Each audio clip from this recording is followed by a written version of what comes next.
بسم اللہ الرحمن الرحیم۔ فیکٹیکل کے معزز ناظرین کو السلام علیکم۔ ناظرین گرامی، آج ہم آپ کو IVF ٹیکنالوجی یعنی کہ ان ویٹرو فرٹیلائزیشن کے بارے میں بتائیں گے۔ اس ٹیکنالوجی کے ذریعے کیسے مصنوعی طور پر بچہ پیدا کیا جاتا ہے، اس بارے میں بھی ہم آپ کو آگاہ کریں گے۔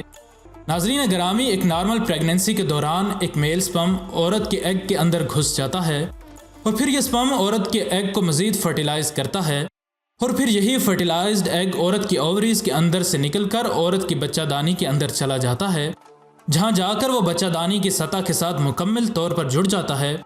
یہیں سے خوراک کی نالی، یا جسے عام الفاظ میں ناف کہا جاتا ہے، تخلیق پاتی ہے اور یوں قدرت کی حسین کاریگریوں میں سے ایک کاریگری اپنا رنگ دکھاتی ہے اور آخر ایک انسان کے اندر ایک اور انسان وجود لینا شروع کر دیتا ہے۔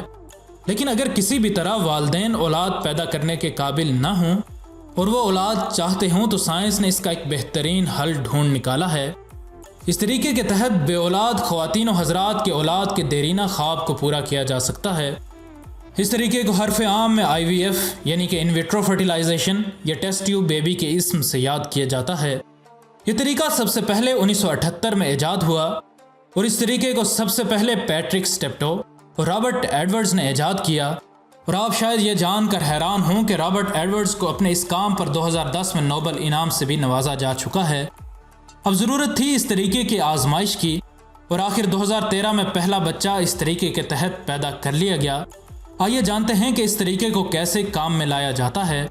سب سے پہلے عورت کے خاص ایام کو ختم کیا جاتا ہے اور اس کام کے لیے 2 ہفتوں تک انجیکشن لگائے جاتے ہیں۔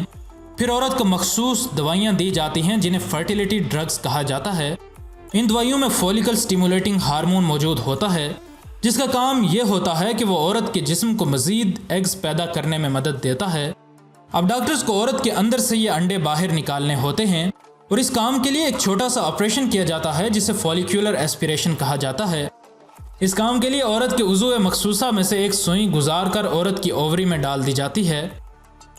اس سوئی کے ساتھ ایک سکشن ٹیوب بھی لگی ہوتی ہے جو کہ ایگز کو باہر کھینچ لیتی ہے۔ اگر کسی عورت کا بانجھ پن اس حد تک ہو کہ اس کا جسم ایگز بھی پیدا کرنے کے قابل نہ ہو تو کسی اور عورت کے ایگز استعمال کیے جا سکتے ہیں۔ اب مرد کے سپرمز کو لے کر ایگز کے ساتھ رکھ دیا جاتا ہے اور پھر اس اسپیسیمن کو ایک ایسی جگہ رکھ دیا جاتا ہے جہاں درجہ حرارت سے لے کر ہوا میں موجود نمی تک کو ایک خاص حد تک رکھا جاتا ہے تاکہ سپرمز ایگز کے اندر آسانی سے گھس سکیں۔ کچھ ہی گھنٹوں کے بعد سپرمز ایگز کے اندر گھس جاتے ہیں۔ اگر سپرمز ایگز کے اندر نہ گھسیں تو انہیں ایک انجیکشن کے ذریعے بھی اندر ڈالا جا سکتا ہے۔ اسی طرح اگر مرد کا بانجھ پن اس نہج تک پہنچ چکا ہو کہ اس کا جسم سپرمز پیدا نہ کر سکتا ہو یا وہ سپرمز صحت مند نہ ہوتے ہوں تو پھر کسی اور ڈونر شخص کے سپرمز کو استعمال کیا جا سکتا ہے۔ اب یہ فرٹیلائزڈ ایگز تیار ہو کر ایمبریو کی شکل اختیار کر لیتے ہیں اور ان ایمبریوز میں سے بہترین اور صحت مند ایمبریو کا انتخاب کیا جاتا ہے۔ اب یہ ایمبریو عورت کے اندر ڈالنے کا کام کرنا ہوتا ہے، لیکن اس سے پہلے عورت کی بچہ دانی کو ایمبریو ریسیو کرنے کے لیے تیار کرنا ہوتا ہے اور اس کام کے لیے عورت کو پروجسٹرون یا پھر ہیومن کوریونک گونیڈوٹروفن نامی دوائی دی جاتی ہے۔ اب عورت کے اندر ایمبریو کو ایک سرنج اور کیتھیٹر کی مدد سے ڈالا جاتا ہے اور یوں ایمبریو عورت کے اندر ایک ننھی جان کی شکل اختیار کرنے لگتا ہے۔ اس کے بعد کے منازل بچہ بالکل قدرتی طریقے سے طے کرتا ہے اور اسی طرح بچے کی پیدائش بھی قدرتی طریقے سے ہی ہوتی ہے۔ اور یوں بانجھ پن کے اس علاج کی وجہ سے وہ خواتین و حضرات جن کو ہر طرف سے ڈاکٹرز جواب دے چکے ہوتے ہیں اولاد کی خوشیاں دیکھ سکتے ہیں۔ یہ طریقہ بھی بالکل کامیاب طریقہ نہیں ہے اور 2010 کے اعداد و شمار کے مطابق صرف 32.2 عورتیں جو کہ 35 سال سے بھی کم عمر کی تھیں وہ اس طریقے سے حاملہ ہوئیں۔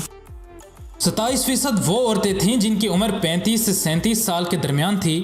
20.8% وہ عورتیں تھیں جن کی عمر 38 سے 39 سال کے درمیان تھی۔ 13.6% وہ عورتیں تھیں جن کی عمر 40 سے 42 سال کے درمیان تھی۔ 5.5% وہ عورتیں تھیں جن کی عمر 43 سے 44 سال کے درمیان تھی اور صرف 1.4% وہ عورتیں تھیں جن کی عمر 44 سال سے زائد تھی اور وہ IVF ٹیکنالوجی کے ذریعے حاملہ ہونے میں کامیاب ہوئیں۔ فی امان اللہ۔